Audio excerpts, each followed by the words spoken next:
Hello दोस्तों, स्वागत है आपका मेरे YouTube channel the clutch education अड्डा वन में। और आज हम जिस टॉपिक को डिस्कस करने वाले हैं उस टॉपिक का नाम है सारणिक, और इसको इंग्लिश में कहते हैं डिटर्मिनेंट्स।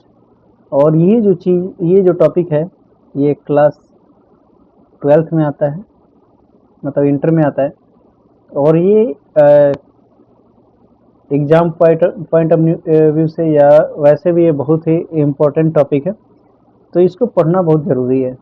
ठीक है, तो चलिए हम इसको स्टार्ट करते हैं बिना समय को गंवाए, क्योंकि टाइम जो है वो आज तक न किसी के लिए रुका है और न रुकेगा। और फालतू की चीज़ों पे बहस नहीं करनी, अपनी चीज़ें हम लोग डिस्कस करेंगे। तो चलिए हम डेफिनेशन और इसका जो नोटेशन है, ठीक है, उसके ऊपर हम लोग सबसे पहले चर्चा करेंगे कि ये क्या होता है और कैसे होता है, किससे इसको प्रदर्शित करते हैं, ये सारी चीज़ें। तो सबसे पहले हम क्या करते हैं ना कि एक घातीय समीकरण पे हम लोग विचार करते हैं, मतलब लीनियर इक्वेशन पे हम लोग एक विचार करते हैं। तो एक घातीय समीकरण हम लेते हैं a1x और प्लस b1y बराबर 0। ठीक है, एक काम करते हैं ना, थोड़ा इसको और बड़ा करते हैं जिससे कि समझने में आसानी रहेगी आप लोगों को। तो इसको जूम आउट कर लूँ मैं। चलिए, इतना सही है। क्या था हमारा डिटर्मिनेंट्स? ठीक, चलिए इसको हिंदी में हम लोग कहते हैं सारणिक। तो मैं क्या कह रहा था कि हम लोग सबसे पहले एक लीनियर इक्वेशन लेते हैं a1x plus b1y is equal to 0। ये हमारा हो गया पहला समीकरण। ऐसे ही हम एक और लेते हैं a2x और प्लस b2y बराबर 0। ये हो गया हमारा दूसरा समीकरण। अब अगर मैं इस पहले वाले समीकरण को सॉल्व करना चाहूँ, यहाँ मैं लिख सकता हूँ कि a1x is equal to minus b1y। यहाँ तक तो कोई समस्या नहीं होनी चाहिए आप लोगों को। और थोड़ा सा इसको और मैं मॉडिफाई करूं, तो यहाँ से मैं क्या करता हूँ कि वेरिएबल को यानी चर को मैं एक तरफ लेता हूँ और कांस्टेंट को एक तरफ लेता हूँ। तो y जो है वो इसके बटे में आ जाएगा और a1 जो है वो b1 के बटे में आ जाएगा। कारण क्योंकि ये जो b1 y है वो b1 y जो है वो b1 के गुणे में है और a1 जो है वो x के गुणे में है। तो गुणा वाला हमेशा इसके नीचे में आएगा इधर, और इधर अगर गुणा होगा तो वो इसके नीचे आएगा। तो यहाँ से क्या बन गया, ये x बटे वाई बराबर माइनस b1 बटे ए। यहाँ a1, यहाँ तक तो कोई समस्या नहीं होनी चाहिए। इसको हम मान लेते हैं तीसरा समीकरण। ऐसे ही हम इसको लिखेंगे तो इसको लिखेंगे a2x बराबर माइनस b2y। यहाँ तक भी कोई समस्या नहीं होनी चाहिए। तो ये भी क्या होगा कि इसके बटे में आ जाएगा और ये जो है इसके बटे में आ जाएगा। तो ये हो जाएगा x बटे Y is equal to minus b2 बटे a2। यहाँ तक भी कोई समस्या नहीं होनी चाहिए आप लोग को। ये हो गया चौथा समीकरण।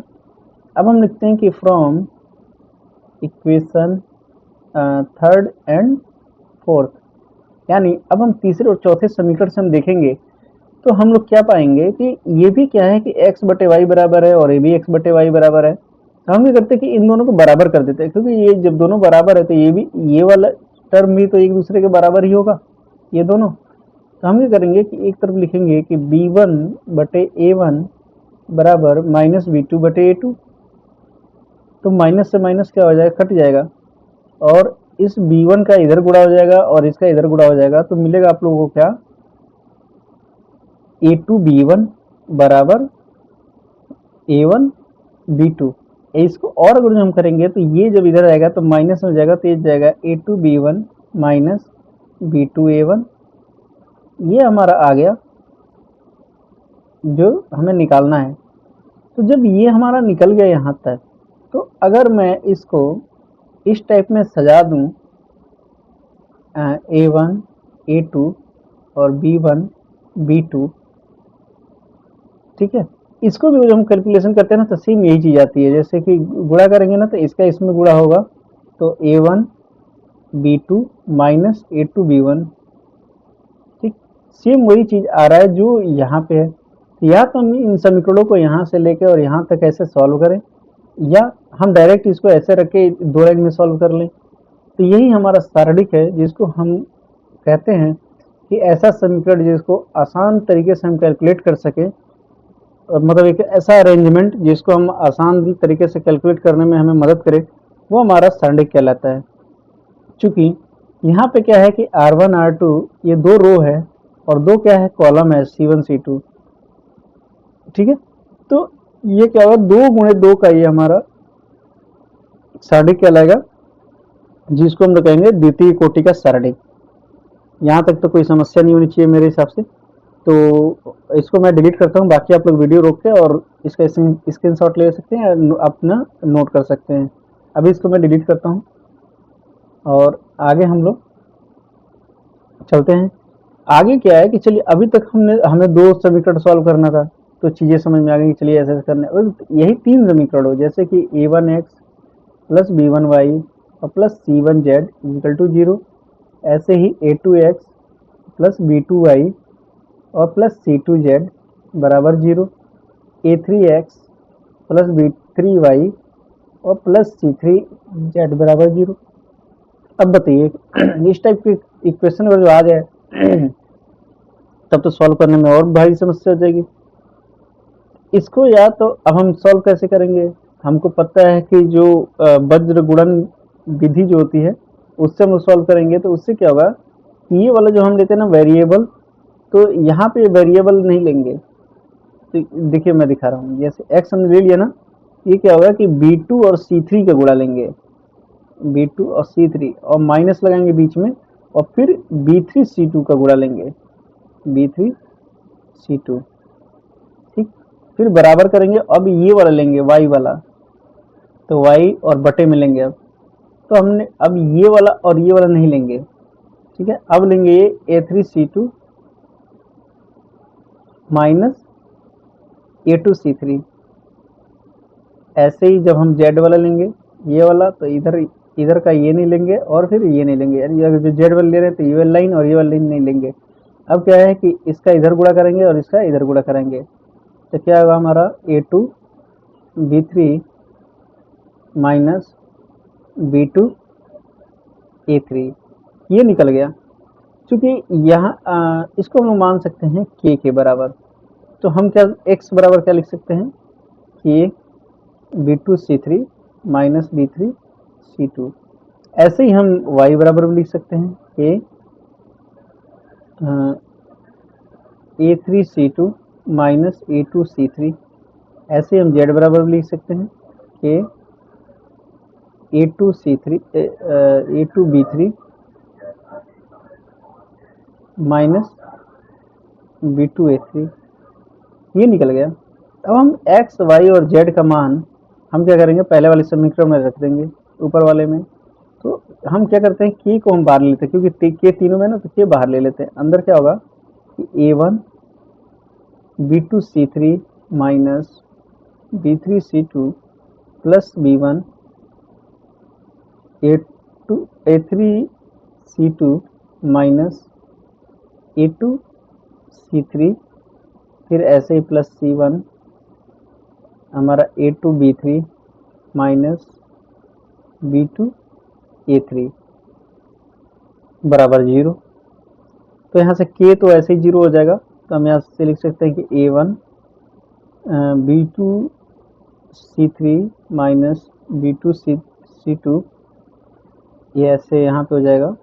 और दूसरे वाले में देखिए यहाँ पे क्या ना, हम इसको थोड़ा टर्म को चेंज करेंगे, इसको पहले लाएंगे और इसको बाद में लेके जाएंगे, तो ये माइनस बाहर आएगा, तो ये जाएगा minus b1 a2 c3 minus c2 a3, और ऐसे ही plus c1 a2 b3 minus b2 a3 बराबर 0। क्योंकि k को इसलिए 0 कर दिया क्योंकि ये इधर आएगा 0 में गुणा होगा तो 0 ही होगा।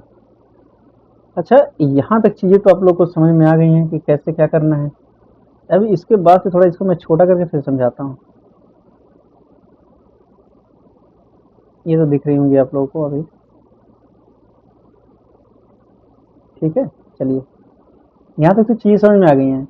अब इसी चीज़ को हम ऐसे भी लिख सकते हैं कि a1 a2 a3 b1 b2 b3 c1 c2 और c3। तो चाहे हम इसको ऐसे लिखें और चाहे हम इतना बड़ा सॉल्व करें, दोनों का बात बराबर ही है। तो भाई मैं कह रहा हूँ कि एक ऐसा अरेंजमेंट जिससे कैलकुलेशन करने में आसानी हो जाए, तो वो हमारा क्या कहलाता है, डिटर्मिनेंट्स कहलाता है। तो एक ऐसे अरेंजमेंट मतलब ऐसे तरीके से हम सजा दें कि जो हमारे कैलकुलेशन करने में मदद करे। तो ये होता है हमारा मतलब इसीलिए हम सारणी में रखते हैं कि जिसको खोलेंगे तो सेम यही चीज़ मिलेगी। तो एक तो या तो हम 2 लाइन में सॉल्व कर ले, चाहे इतना लंबा सॉल्व करें, तो कोई मतलब नहीं है, टाइम का बहुत ज़्यादा नुकसान होगा। अच्छा, इसमें क्या है ना कि आप ये देख रहे हैं कि ये यहाँ से ये वाला, ठीक, एक क्या बना, डायगोनल बना रहा है। तो जो A1 और B2 और C3 जो है ना, वो हमारा क्या होता है कि मुख्य होता है, मुख्या नहीं,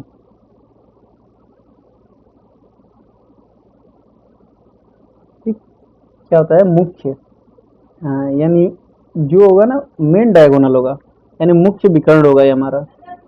और इसको या तो मुख्य विकर्ण के नाम से जानते हैं, या हम इसको अग्रग विकर्ण के भी नाम से जानते हैं। तो अगर ये दोनों में से कोई भी नाम आ जाए तो आप लोग कंफ्यूज मत होइएगा, दोनों का एक ही नाम है, ठीक है। चलिए अब हम लोग 2 चीज़ें और जानेंगे यहाँ पे, और वो चीज़ ये है कि एक हमारा है माइनस और एक होता है कोफैक्टर।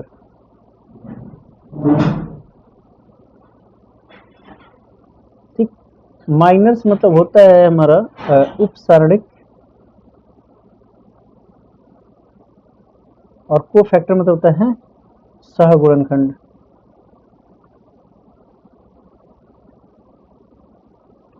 ये होता बहुत आसान है, कोई इसमें बहुत ज़्यादा वो नहीं है। जो मैं पहले बताया था ना कि A1 A2 और B1 B2, अब मैं कह रहा हूँ कि A1 का उपसारणिक क्या होगा। यहाँ से मैं कह रहा हूँ कि A1 का उपसारणिक, तो A1 को मैं M1 मान सकता हूँ, M11, क्योंकि ये रो में भी पहला है, कॉलम में पहला है, तो M11 मानूंगा, ठीक है। तो क्या होगा हमारा उपसारणिक, ये B2 होगा यहाँ पे। ऐसे ही अगर मैं कहूँ कि M12 क्या होगा, यानी B1 का उपसारणिक क्या होगा, तो ये वाला छूट जाएगा, ये वाला छूट जाएगा, A2 हो जाएगा, ठीक है। ये हमारा होता है उपसारणिक। अब जैसे कि अगर मैं इन तीनों के लिए कहूँ, ये मतलब 3/3 का ये है, तो इसके लिए मैं कहूँ कि M11 क्या होगा, M11 का मतलब हुआ कि इधर से भी पहला स्थान और इधर से भी पहला स्थान, तो A11 की जगह पे क्या है, A1 है। इसका जो उपसारणिक होगा ना, वो हमारा क्या होगा कि B2 B3 और C2 C3 होगा, ये इसका उपसारणिक होगा, ठीक है। मतलब ये होता है कि जो पूछता है वो वाली लाइन छोड़ देते हैं, बाकी जो होता है वो लिख लेते हैं, वही उसका उपसारणिक होता है। ये आई होप ये बात आप लोग को समझ में आ गई हो, ठीक है। अब इसको मैं डिलीट करता हूँ और को फैक्टर के बारे में बताता हूँ आपको। चलिए अब हम लोग जानते हैं को फैक्टर के बारे में, ठीक है। चलिए तो को फैक्टर का बेसिकली कुछ नहीं है, एक फॉर्मूला है कि -1 और आई और प्लस जे, और जो मल्टीप्लाई होगा उसका उपसारणिक से होगा, ठीक है। यानी उपसारणिक किसका, जिसका पूछेगा, क्वेश्चन में जिसका पूछेगा उसी का उपसारणिक होगा। और जो हमारा आई और जे है ना, ठीक है, वो क्या है कि हमारा कॉलम और रो को प्रदर्शित करता है, ठीक है। क्या करता है, कॉलम और रो को प्रदर्शित करता है। आई जो होता है हमारा कॉलम को प्रदर्शित करता है, और जे हमारा रो को प्रदर्शित करता है। जैसे मैं एक एग्जांपल बताता हूँ, और चलिए